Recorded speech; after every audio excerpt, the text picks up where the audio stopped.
Hello বন্ধুরা, মালাস অ্যাক্টিভিটিসের পক্ষ থেকে আপনাদের জন্য অনেক অনেক শুভকামনা।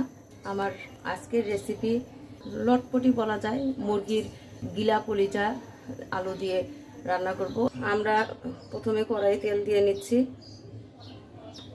একটু সরিষার তেল দিব।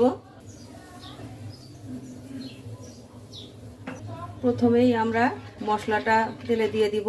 এখানে আমি লবণ, হলুদের গুঁড়ো, মরিচের গুঁড়ো, 1 চা চামচ পেঁয়াজ বাটা, 1 চা চামচ রসুন বাটা, 1/2 চামচ আদা বাটা, 1/2 চামচ জিরা বাটা দিয়ে একটু সামান্য সরিষার তেল দিয়ে আমি রেডি করে রেখেছিলাম। এখন এই মশলাটা তেলে দিয়ে দিব। প্রথমে মশলাটা ভালো করে কষাতে হবে। মশলা ভালো করে ভাজা হয়ে গিয়েছে। এবার আমরা মুরগির গিলা কলিজাগুলো এর মধ্যে দিয়ে দিব। আমি বড় একটা পেঁয়াজ কেটে রেখেছি, সেটা এর মধ্যে এখন দিয়ে দিব। ছোট ছোট দুটো শুকনো মরিচ দিয়ে দিব।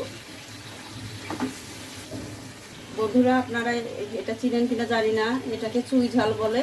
খুলনা যশোর অঞ্চলে এটা সবচেয়ে বেশি প্রচলিত, অনেক বেশি পাওয়া যায়। আজকে আমার রেসিপির মেইন আকর্ষণ হচ্ছে এই চুই ঝাল। এটা দিলে তরকারিটা অন্য রকমের একটা টেস্ট হয়, রান্নার সময় একটা সুন্দর স্মেল বের হয়। আপনারা খেয়ে দেখবেন, তরকারির ভিতর দিলে অনেক ভালো লাগে। তো আজকের রান্নাটার মধ্যে আমি চুই ঝাল দিব।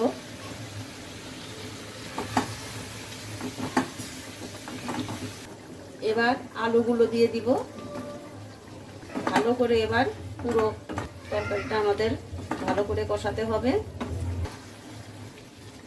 এবার ঢাকা দিয়ে দিব। দেখুন বন্ধুরা, কালারটা কত সুন্দর হয়েছে। আর চুই ঝাল দেওয়ার জন্য তরকারিটা আরও অসাধারণ হয়ে যাবে। কষানো কমপ্লিট। এবার আমরা জল দিয়ে দিব।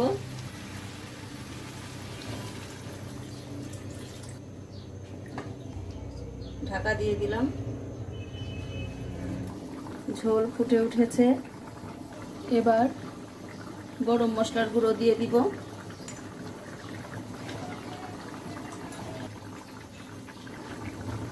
বন্ধুরা, কমপ্লিট আমার আজকের রান্না। আপনারা চাইলে চুই ঝাল দিয়ে এরকম করে রান্না করে খেয়ে দেখতে পারেন। আশা করি আপনাদের অনেক ভালো লাগবে। আজকের মতো এ পর্যন্তই।